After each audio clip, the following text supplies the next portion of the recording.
ममता दीदी। अरे छोरी। जी दादी।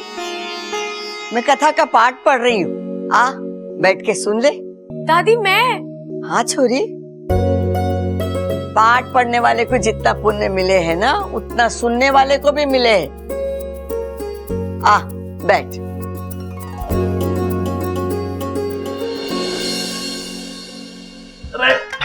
अरे क्या भैया, हर जगह हाथ पकड़ के मेरे को ले आते हो, क्यों लाए हो यहाँ पे? गिल्ली डंडा खेलने आए हैं। सच्ची? इतने सालों बाद? कहाँ है गिल्ली डंडा? अखाड़े में क्यों आ गए छोटे, बता।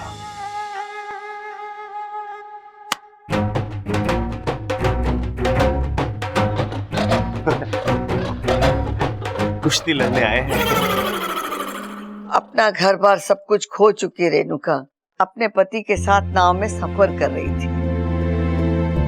मन में शिव जी का जाप चल रहा था। अचानक जोर का तूफान आया। आजा।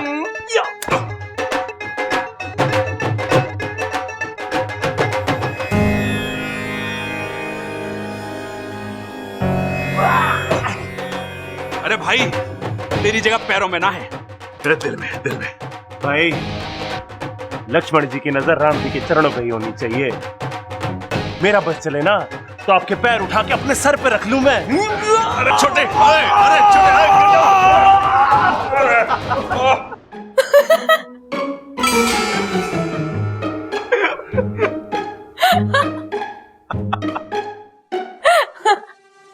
ए छोरी, इसमें हंसने वाली क्या बात है? बराबर ध्यान लगा के सुन। जी दादी।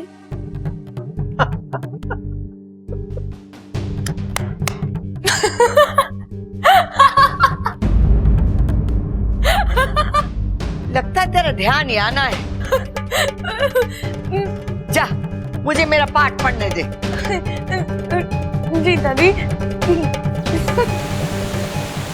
ये क्या था गुरुजी? प्रकृति का खेल। मतलब? जब एक नाग दूसरे नाग को अपनी आधी जान दे देता है तो कहानी वहीं समाप्त हो जाती है, परंतु यहां एक नई कहानी शुरू हो गई है। साझा प्रत्यार्पण विधि के बाद इच्छा की जान ही नहीं, बल्कि जज्बात भी बब्बल से जुड़ गए हैं। मतलब एक हंसेगा तो दूसरा हंसेगा, एक रोएगा तो दूसरा रोएगा। लेकिन नागों में तो ऐसा नहीं होता। इसीलिए कहा ना, ये प्रकृति का खेल है। जिस तरह प्रकृति ने नागों और इंसानों की दुनिया अलग अलग बनाई है, उनके नियम भी अलग बनाए हैं। पर ऐसे में तो इच्छा और बब्बल दोनों मुश्किल में पड़ सकते हैं। हर चमत्कार की एक कीमत चुकानी पड़ती है। समझ लो बब्बल और इच्छा वो ही चुका रहे हैं।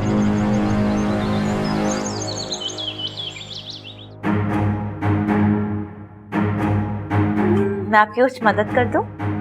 ना छोरी ना, आज तो कह रही है कि मदद करा लो, कल को तू बोलेगी कि रसोई में काम करा लो, और परसों तू बोलेगी कि कपड़े और बर्तन धुलवा लो, और तरसों सब हमको बोलेंगे कि मेहमान से काम करा लिया।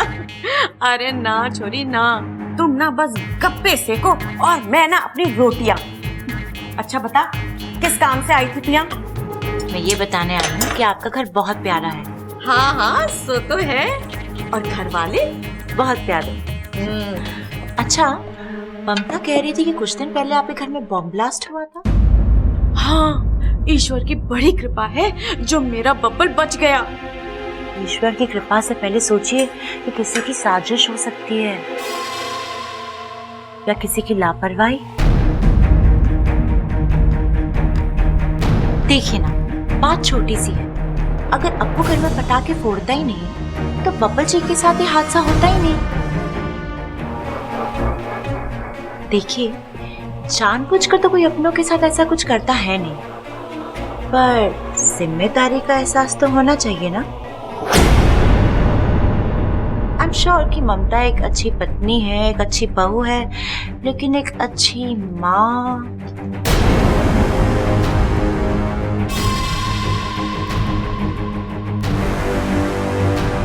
देखिए ना, अब वो कितना शरारती है, किसी की बात नहीं सुनता। अगर ममता उसे थोड़ा सा कंट्रोल करे, थोड़े से अच्छे संस्कार दे, तो ये सारे हाथ से कंट्रोल कर सकते हैं। देखिए ना, ममता की बेटी की वजह से आपकी बेटी की जान खतरे में पड़ गई। बताओ।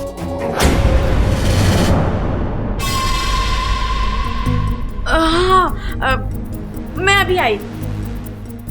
सुनिए जी। अब ये जाके अपने पोते को डांटेगी।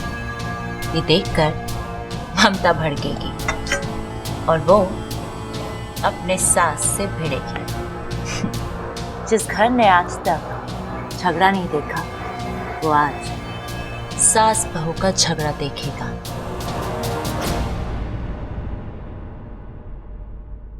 सुनिए। सुनाइए। सबको बुलाइए, मुझे बात करनी है। सबको बुलाने की क्या जरूरत है, हम तो बैठे हैं यहाँ।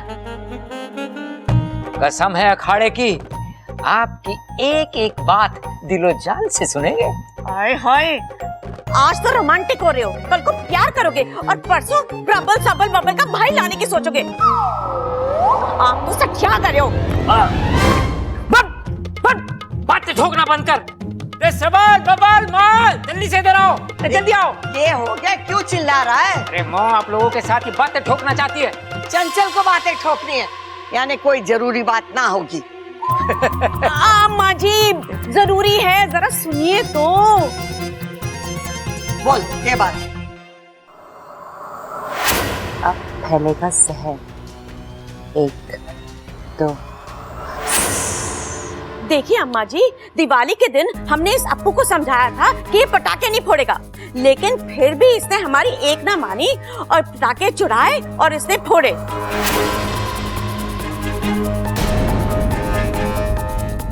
अप्पू, बड़ों की बात नहीं मानना सबसे बड़ी गलती है। Sorry mummy. चलो चलो, ये तो बच्चा है, लेकिन ये काम ना किसी बड़े आदमी का है। लेकिन सोचने वाली बात ये है, इतने सारे पटाखे के ढेर में वो खतरनाक वाला बम किसने रखा, बताओ।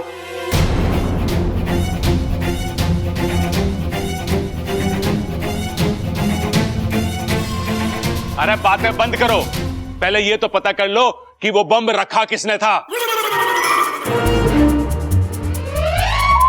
अरे क्या हो गया, ऐसे क्यों देख रहे हो मुझे? ओए ओए, कितनी गहरी और नई बात कही है तूने। रे मेरे एक्शन रिप्ले, तू बाहर जा, थोड़ी ताजा हवा का, कान खुलेंगे तो बात तो ठीक से सुनाई देंगी। अरे पिताजी, चिल्लाने की क्या जरूरत है इसमें, हैं? वैसे ही सुन लेता मैं। गलती हो गई भाई, गलती हो गई हमसे। अम्मा जी, इस नन्ही सी जान को कुछ हो जाता तो हम सबका क्या होता। इस घर की खुशियां तो इस बच्चे से ही जुड़ी हुई है ना।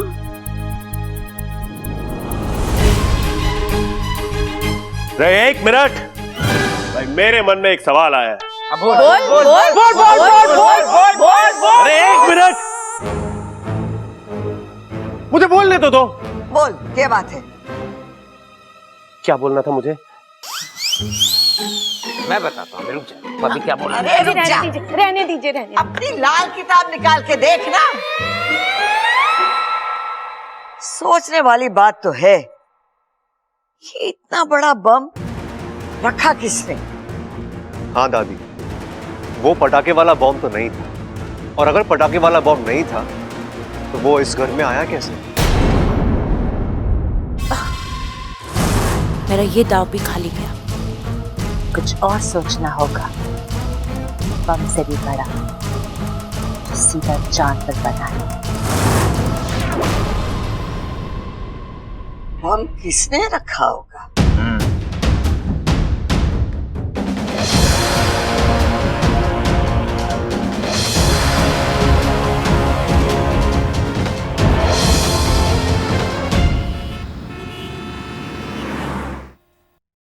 इच्छा, तू मुझे कहाँ लेके जा रही है? अरे वो पटाखों की दुकान ढूंढनी है जहाँ से उस दिन घर में पटाखे आए थे। तो उससे क्या होगा?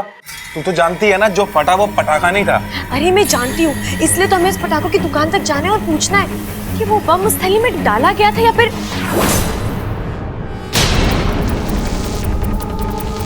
ये तो वही आंखें हैं जो उस रात मैंने देखी थी।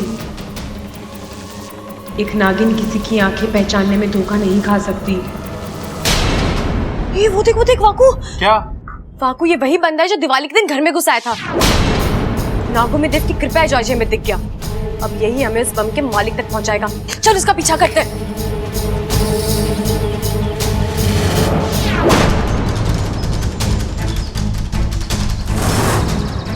ये तो गर्दन थोड़ा खड़ा है। पहलवान परिवार के दुश्मनों का अखाड़ा। इसका मतलब ये है कि दिवाली वाली रात इन्हीं लोगों ने बम रखवाया था हमारे घर पर। उस घर के लोगों को मारने का प्लान था इनका। लेकिन बम और बंदूक से अच्छाई नहीं मरती और बुराई को उसके किए की सजा मिलती ही है। नाग किसी के दुश्मन नहीं होते, लेकिन जब उन्हें जानबूझकर छेड़ा जाए तो वो किसी के दोस्त भी नहीं रहते। आज इन्होंने इच्छा को छेड़ा है, अब इनकी उल्टी गिनती शुरू।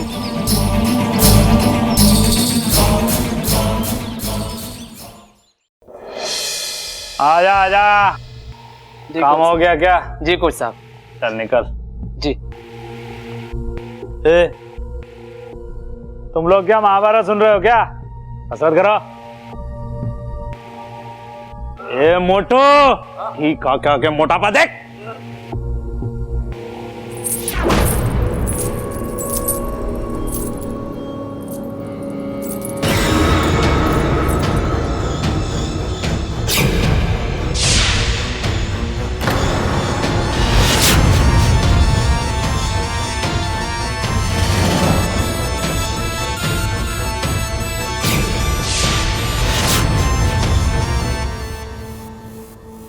आज तक इस अखाड़े में कसरत करते वक्त सिर्फ हड्डियां बोलती थी, अजय पायल कहां से बोलने लग गई?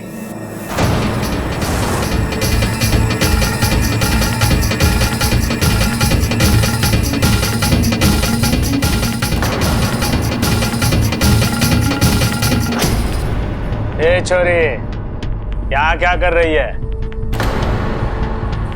कुछ देने आई हूँ। यहाँ लेन देन नहीं होता है, फैसले होते हैं, फैसले। वही तो कह रही हूँ, सजा देकर फैसला करने आई हूँ। ये क्या बकवास कर रही है? औरत के हाथ रसोई में रोटी सेकते अच्छे लगते हैं। फैसला तेरे बस की बात नहीं है। फैसला तो आज होगा। बहुत शौक है ना तुझे बम बनाने का? आज या तेरे ही अखाड़े में धमाका होगा। बम? कौन है तू? किसने भेजा तुझे यहाँ? अपनी मर्जी से आई हूँ मैं। तूने जितनी भी गलतियां की है ना, आज सबका हिसाब करके जाऊंगी यहाँ से। हाँ, तो क्या सबूत है तेरे पास कि कौशल्या देवी के घर पे मैंने बम रखवाया था? सबूत तो तूने ही दे दिया अभी यहाँ। मैंने तो कौशल्या जी का नाम भी नहीं लिया। अब बता, वो बम तूने ही रखवाया था ना? हाँ, मैंने रखवाया था। तो क्या उखाड़ लेगी मेरा? चुपचाप मेरे साथ चल और पुलिस के सामने अपना गुनाह कबूल कर ले।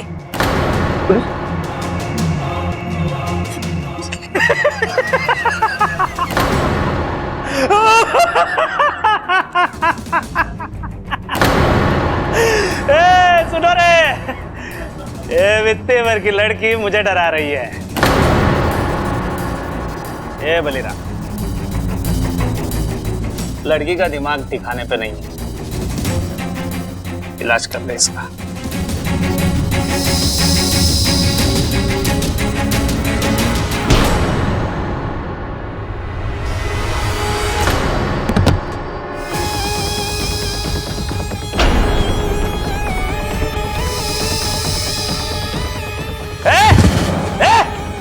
ये क्या कर रही है तू जादू टोना जानती है? हाँ, अगर तू जानती भी होगी तो मैं डरूंगा नहीं। ये सखाराम, फैसला कर दे इस लड़की का।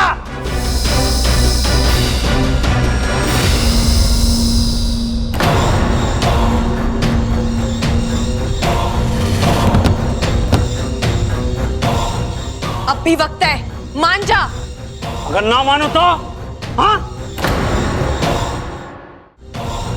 अब भी वक्त है, मान जा। अगर ना मानो तो हाँ? दुनिया में ऐसे औरत पैदा नहीं हुई जो मुझे डरा सके। औरत ना सही, नागिन से तो तू डरेगा ना? नागिन?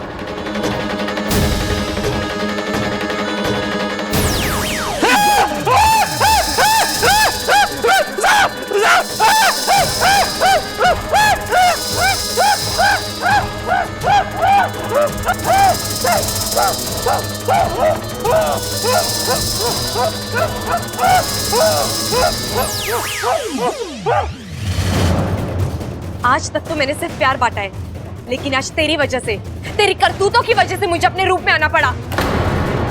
अब बता, तेरी मुलाकात किससे करवाऊं?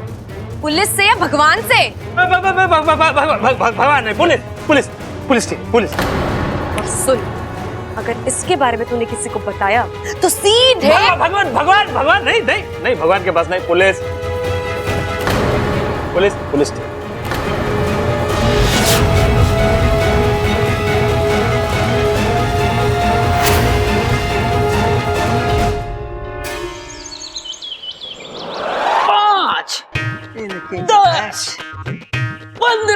पिताजी, 5 का पहाड़ा पड़ रहे हो क्या? अरे संभाल, गिर जाएगा। 5 का पहाड़ा पड़ रहे हो क्या? दादी दादी दादी दादी, मुझे अपना पैर दे दो। दादी कर रहा है, एक कर रहा है, पैर दे दो आपकी। अरे क्या कर रहा है तू? छोड़। ए छोरा, तू क्या बोल रहा है? हमारी तो कुछ समझ में नहीं आ रहा है। पश्चाताप कर रहा हूँ दादी, बस अपना पैर दे दो, अपना पैर दे दो, बस। अब छोरा, तू क्या बोल रहा है? हमारी तेरी एक भी बात समझ में ना आ रही है। अरे दादी, मैं समझ गया। ये जो शोले फिल्म में जो गब्बर था ना, उसका छोटा भाई लग रहा है मने। वो कैसे छोटे? अरे आप समझे ना भाई, कैसे वो गब्बर ठाकुर को कह रहा था, ये हाथ मुझे दे ठाकुर, वैसे ये कह रहा दादी को, ये पैर मने दे दादी। अरे चुप करो, जो ये बोलने आए इसे बोलने तो दो। क्यों चाहिए मेरे पैर तुझे? दादी, मुझे आपके पैर नहीं चाहिए, माफी चाहिए आपकी। अरे दादी के बनिया है जो टॉफी देगी। अरे टॉफी नहीं भाई, माफी चाहिए। अच्छा, कॉफी कॉफी। अरे ममता, एक कॉफी ला दे। अरे बावले, ना वो कॉफी कह रहा है ना टॉफी कह रहा है, वो माफी कह रहा है, माफी। क्यों चाहिए तुझे माफी? ओ दादी, आपके घर में जो बम फटा था ना, हाँ, वो मैंने रखा था।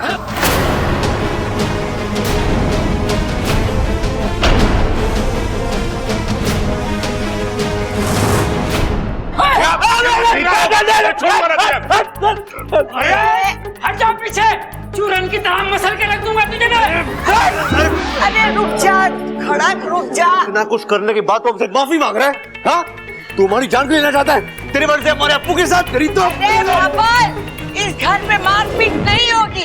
लेकिन दादी, इसके बबल, इस घर के संस्कार हैं। जो भी हाथ जोड़कर इस घर की चौखट पर माफी मांगने आता है, उसे हम अपने गले से लगाते, ना कि उसके ऊपर हाथ उठाते। अरे माँ, कैसी बातें कर रही है ये? इसको सजा ना देंगे क्या? छोड़ो। अरे खड़ा, किसे सजा मिलेगी? जरूर मिलेगी, लेकिन सजा हम ना देंगे, पुलिस देगी। तू पुलिस को फोन लगा। ना दादी, उसकी कोई जरूरत नहीं है, मैं अपने आप पुलिस स्टेशन चला जाऊंगा, जो भी सजा देंगे भुगत लूंगा। बस आपसे एक विनती है के? आपके शुभचिंतक से कह दो कि मुझे बख्श दे। शुभचिंतक? शुभचिंतक? शुभचिंतक? वो क्या है ना, मैं पुलिस का सामना कर सकता हूँ, लेकिन उसका नहीं। शुभचिंतक? माँ, शंकर भैया वापस आ गए क्या? ना, वो कोई नारी थी। नारी? हाँ, लेकिन 100 लड़कों पे भारी थी।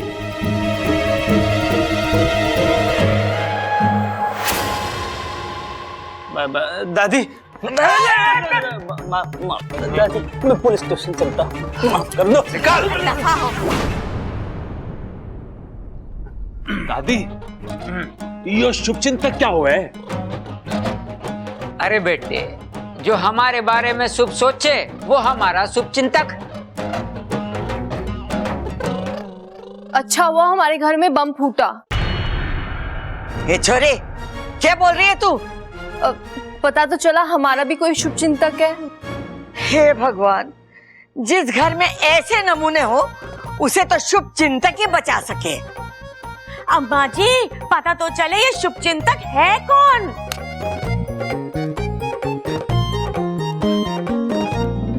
हे नागुमी देव, इस घर की खुशियां यूं ही बनाए रखना।